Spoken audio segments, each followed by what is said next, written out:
Assalamualaikum dan salam sejahtera bersua kembali dalam channel Malatable.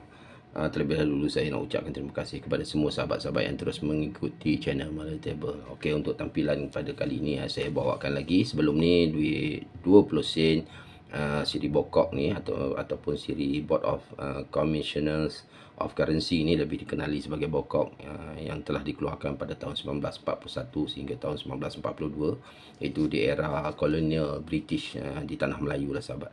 Untuk tampilan kali ini saya nak buat sesi jualan bagi 50 sen duit King George keempat ni sahabat semua. Untuk tampilan duit ni saya dahulu pernah ada buat sesi jualan bagi duit 50 sen ni, 50 sen dengan nilai yang harga tak silap saya 78 ke 80 ringgit siap pos. Dan pada kali ini saya bawakan lagi sekeping untuk sesi jualan juga dengan nilai yang harga saya nak buat jualan sahabat, saya terus sebut adalah 95 siap pos. Kondisi dia lebih baik pada yang terdahulu lah. Jadi ini dia di muka belakangnya, adalah kesan macam dia dah tertanggal sikit sini, tapi dalam kondisi yang baik lagi, bolehlah dijadikan simpanan lah. Dia ada sikit koyak kat sini, saya tunjukkan.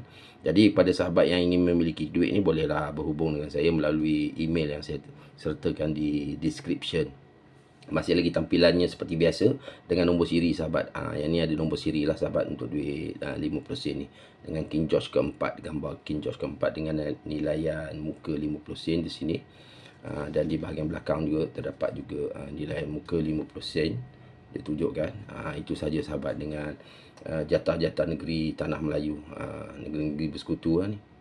Jadi untuk itu sahabat semua, kepada yang ingin memilikinya bolehlah berhubung dengan saya. Sekian dulu untuk kali ini, semoga berjumpa di next video. Assalamualaikum dan selamat malam.